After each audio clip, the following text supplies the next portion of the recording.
Já už si ten vlog natočit tak dlouho, že už ani nevím jak, já už tenhle pozdrav točím třeba po pátý, ale pokaždý dojedeme na koně a něco se stane a nemá smysl točit vlog o tom, že jdeme vyčistit koně. Každopádně já jsem venku s pejskama, neberu je sebou na koně, protože je dneska strašný vedro a Jerry by se upek a hlavně jdeme na delší výšku. A potom vám hned řeknu, co se dělo, co se bude dít a co se aktuálně děje, takže je to asi zajímavý. A je zase nechutný vedro. I když prostě jedeme na výšku na 7 večer, zase je fucking vedro. Chvilku bude zase fucking zima, takže buďme rádi aspoň za světlo. Je samozřejmě několik dní potom, co jsem nahrávala pozdrav, který už jste viděli, protože už mě to nebavilo natáčet prostě asi po pátý. No, co se odehrálo za poslední měsíce? Asi bych začala úplně tou nejdůležitější věcí a to, že jsme se stěhovali sem květen, červen. Ne, počkejte, musím si dát hovno. Hotovo. No, to jsme se sem stěhovali s tím, že Píňa, nevím, jak moc někdo sledujete moje vlogy, trpí dušností, ale trpěl s ním takovým způsobem, že prostě měl záchvat 2x, maximálně 3x do roka, tak jako maximálně jednou se musel jako píchnout a byl prostě v pohodě, byl to udržitelný stav na této bázi. Každopádně od té doby, co jsme se sem přestěhovali, tak Píňa těch záchvatů už měl, když řeknu 15, tak to bude prostě málo a začalo se to prostě hodně zhoršovat, což v létě on prostě ty záchvaty nikdy nemýval, on jakoby trpí na změny teplot, na velký výkyvy, takže to vždycky odnášel většinou podzim, občas jaro, ale v létě nikdy a už se to prostě stupňovalo s tím, že se mu nasadily prášky, inhalovaly se kortikoidy každý den a dostal se do stavu, kdy nepomáhalo prostě vůbec nic a on třeba 3 dny v kuse prostě nemohl dýchat. Takže původně jsme se tady domlouvali právě s majitelkou na začátku, na konci července jsme se právě domlouvali, že teda, že se chceme odstěhovat kvůli teda Píňovi. Bobin tady žádný, jako Bobin tady nemá jako jediný problém, ale my jako kluky nebudeme rozdělovat a hlavně se nechceme rozdělovat ani jako spolu. Takže pro mě to jako nebyl ani že bych uvažovala nad tím, že bych tady zůstala sama. No, takže na konci července jsme to řekli s tím, že jsme byli domluvení teda, že na začátku září se můžeme odstěhovat. S touhle informací jsem vám natáčela ještě právě ten pozdrav, který jste teď viděli, ale jak říkám, ten stav se pak začal tak zhoršovat, když už Píňa jako několik dní v kuse nemohl dýchat a prostě nic nepomáhalo, že Berry i po konzultaci s veterinářem se rozhodla, že Píňu prostě odstěhuje hned. Takže ho stěhovala teď pár dní zpátky a ještě k tomu, kam my vlastně se stěhujeme. My jsme předtím byli v Lipencích u Wendy a ta stáj byla v plánu, že se bude prostě na konci léta stěhovat, protože Wendy má už svoje pozemky, svojí stáj, než to tam to jako úplně jí nebylo. Takže celá ta stáj se vlastně stěhuje na Kytín. No a my jsme se s Wendy domluvili, ona samozřejmě nás velmi ráda uvítá zpátky, že se přestěhujeme zpátky k ní, ale ta stáj na Kytíně ještě není hotová, ta bude opravdu hotová až na začátku září, takže Píňa se teď přestěhoval dočasně do Lipenců na 2 týdny. A 31. srpna budeme stěhovat Bobina, s Bobinem vyzvedneme v Lipencích Píňu a jedeme na Kytín. Takže trošku se nám to jako zkomplikovalo a jako troufnu si říct, že nebejt té dušnosti, že bychom se fakt jako nestěhovali, ale problém je v tom, že jak teď byly žně, tak my máme tady v podstatě hned vedle stáje takový ty obrovský turbíny, kde se ty žny zpracovávají, nerozumím tomu, to se omlouváme, jsem řekla něco fakt špatně. Každopádně se tady fakt hodně práší a asi mu nesvědčí ani ten vzduch, jak jsme vedle té dálnice, ale jako normální člověk to nepocítí, tomu na toho dušného koně to asi ten vliv má, takže nás to jako mrzí a hlavně je to jako hodně rychlá akce, Já jsem teď ještě ke všemu přišla do výběhu. Včera mi tady majitelka psala, že Bobina vydrží podkova jenom na 2 hřebících a přišla jsem a on tu celou čepičku na druhé straně má prostě zarytou do kopyta, takže to má úplně obrovskou díru a naše kovářka je na dovolený a to, že jsem vlastně nakovala, i Berry nakovala, to jsem vám vlastně také ani neříkala, prostě jsem fakt nenatáčela moc dlouho, no. Já jdu vyčistit Bobina, pak vám možná dořeknu, proč jsem Bobina nakovala a jaký máme teď stav s Bobinem. A ježišmarja, teď jak jsem toho vychrlila hodně, tak jsem si uvědomila, že je toho fakt zase hodně, takže já ho jdu vyčistit. Chtěla jsem jít na výšku, nikam nejdu a už mě to ani nepřekvapuje, protože už jsme na výšku chtěli jít tak milionkrát. To je to, proč jsem vždycky natočila pozdrav a dál vlog nepokračoval, protože my se vždycky s Berry chtěli jít na výšku a přijeli jsme a Píňa prostě špatně dýchal, takže jsme nikam nešli, nebo jsme šli třeba jenom na pást, ale to je jako vedlejší, no. Hlavně prostě, aby se mu udělalo dobře a už je objednána i silná jeskyně a všechno a budeme prostě se modlit, aby se ten Píňův stav takhle v tomhle stádiu jako neustálil, no. Takže já jdu toho smraděcha vyčistit a pak vám řeknu možná ještě víc, pokud vůbec tohle někdo dokoukal, tyhle ty dlouhosáhlý keci. Ňaminka tam je, Roný. Ne, ňaminka. Ale ne.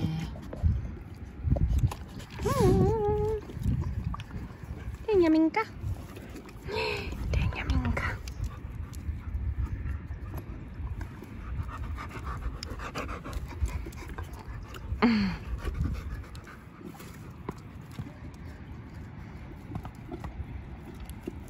Krmení 2 v 1. Ještě Jerry, ty bys si mohl taky napapat tam. Baba.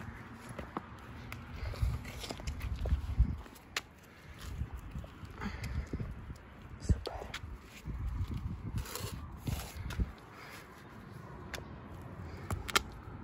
Máš druhé. Jako fakt? Ona to zvládla? Tohle to jde, protože tyhle jsou tlustší nebo hýbají se, když do nich takhle zamlátíš, tak tohle půjde hůř. Já se líbí, jak to Wendy dokumentuje.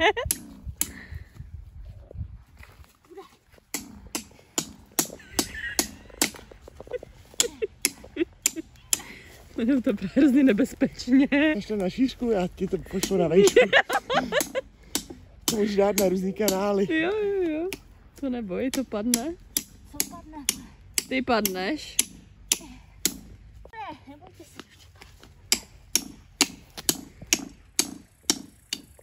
Jdeme stěhovat. Vyrážíme do Lipenců, Berry je někde přede mnou a stěhujeme celou stáj s Wendy a zbytkem holek do Kytína. A po obědě jedeme samozřejmě pro Bobina ho dostěhovat za všema ostatníma taky a říkám vám, že až vám to tam všechno ukážu, tak se z toho posadíte na prdel, kde my budeme ustájený prostě kousek u Prahy. Jakože reálně to je nebe.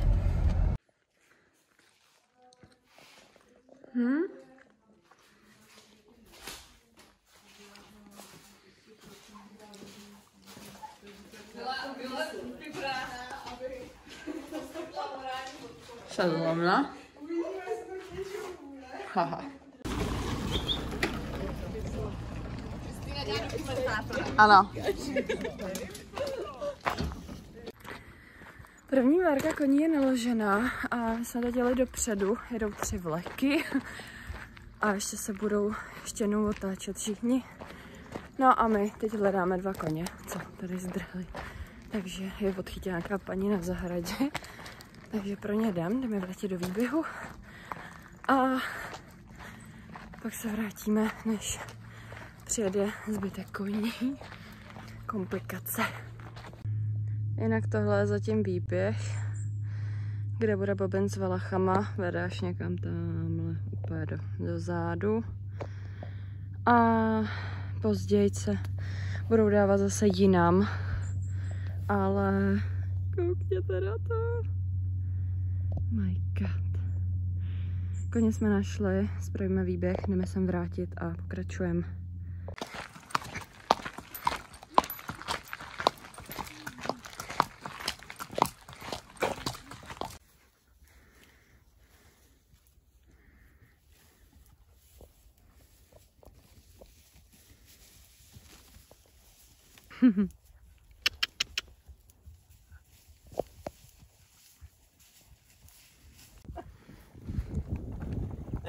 Jak moc se dá potom tranťáku vylé?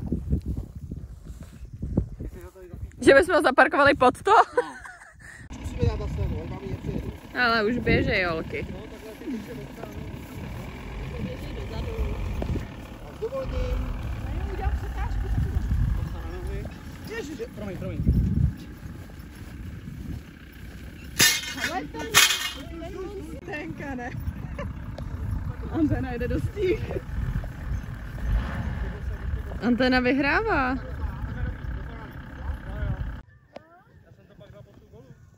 Pod autem nic není. Dáme jí návod, teď si drží v ruce. To má strčený pod pezní. Já vylezu na tu střechu opatrně. Tady na té straně mi to hodně podají. Ty půjdeš na té druhé straně. Asi pro tebe lepší, ale chceš jít sem, mě mi to jedno. Jenom já to, víš co, já nevím, jak to pevný. Něco se ti stane, vole,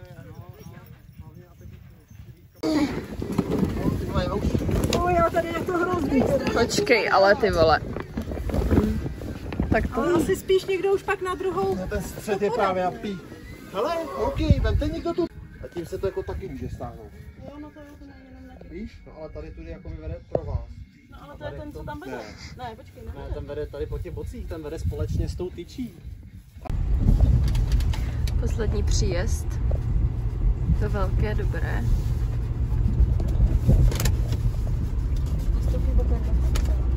Jasně.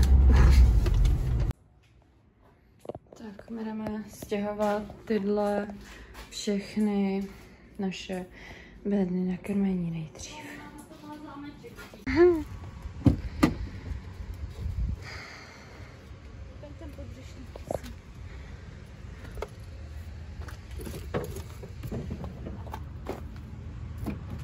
Bordel. Tohle mi nebude chybět, ta sedlovna do schodů.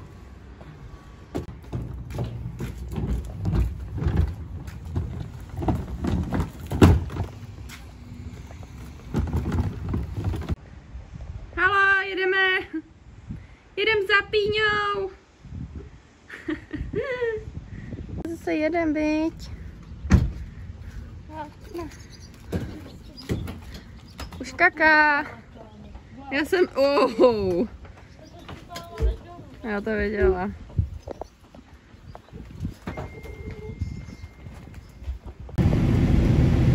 Opa.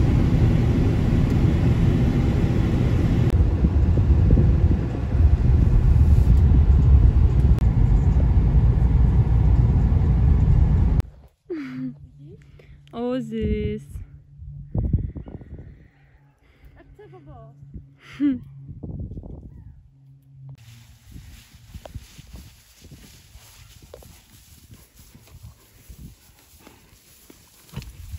Jazes.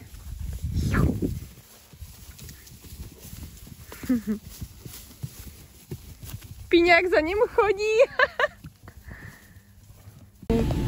Máme padoky na připravování a tam jsou poníčci a Venda.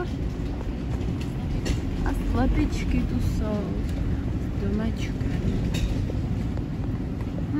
Tady pokračujeme. Jo, si nevšimla. A tady zatím provizorně držáky na deky. Bordel. Regály na naše věci. A sedla.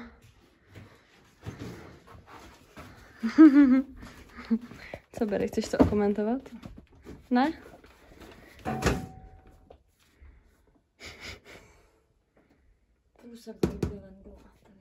Co? Tady byl vendul a tady nemůžu. Jsem moc blízko. Pod toho. No.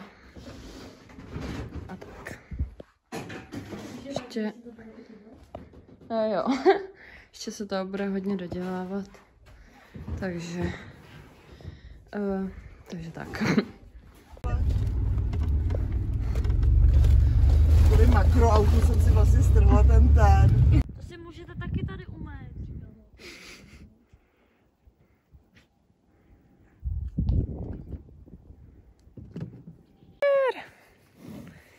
Čau.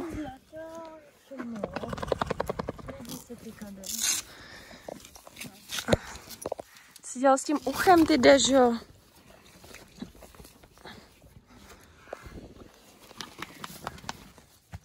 Nemáš podkovu, ty hajzle. Kde ji máš?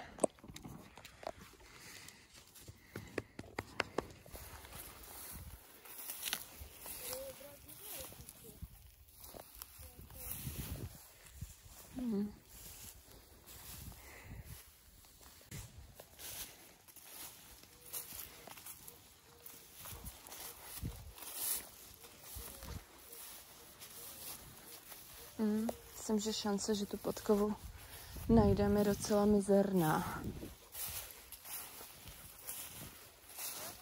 The winner is... Kecáš. Kámo, ty jsi ji fakt našla? Ale trvalo to zase tak dlouho. Tyjo, tak ty jsi frérka. Dík. Se mnou lidi vždycky chtějí mluvat. Jej.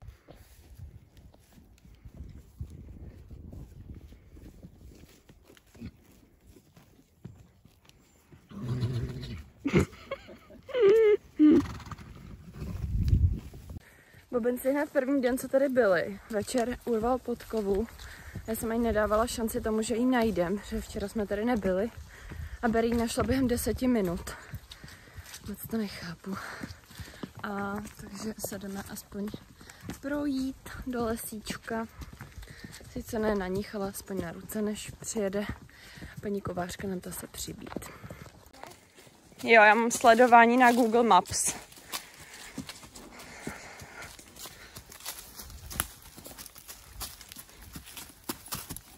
Patrně.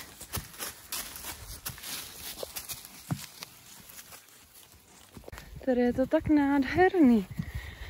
Koukejte na ty cestičky. Lesní. Se bude ťapkat, viď? Ten je úplně ráj. Fakt. Ronny.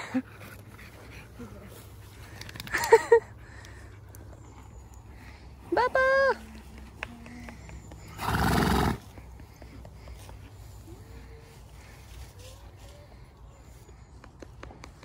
Kde je? Ahoj!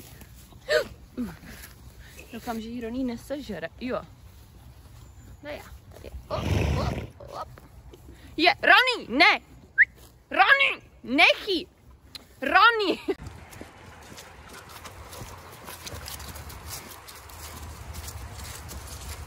Oh my god.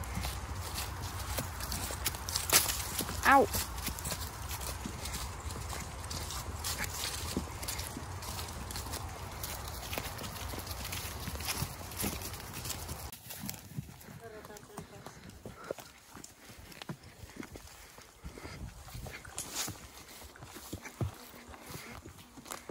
Muška.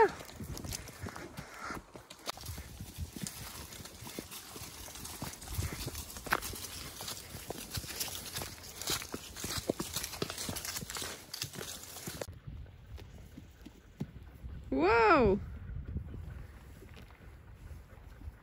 Se tam válí jak v peřince.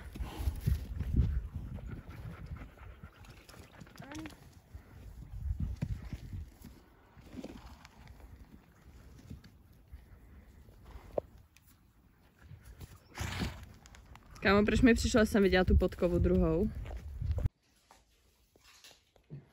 Krmírna už je v pokročilém stádiu. Voda zatím teče natažená hadicí, ale to nám stačí.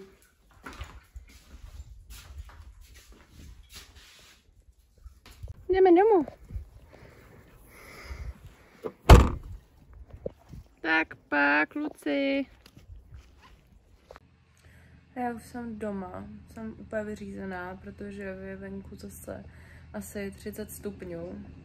A my jsme toho z Berry docela našlapali dneska. Každopádně já ukončím tenhle obrovský dlouhý, podle mě, a únavný, vyčerpávající vlog, protože obsahoval strašně moc informací A, nebo teda na mě, já jsem ho natáčela fakt jako relativně dlouho, vlastně v rozsahu asi 2-3 týdnů. A zbytek věcí zodpovím jindy, protože si myslím, že na to už ani není kapacita tady v tomhle videu. Takže já se s váma loučím. Těším se na objevování brdských lesů. Na to vás určitě vezmu s sebou a budu to natáčet, protože jsem extrémně na to natěšená, až teda Bobin bude mít obě dvě podkovy. A mějte se hezky a užívejte zbytek léta.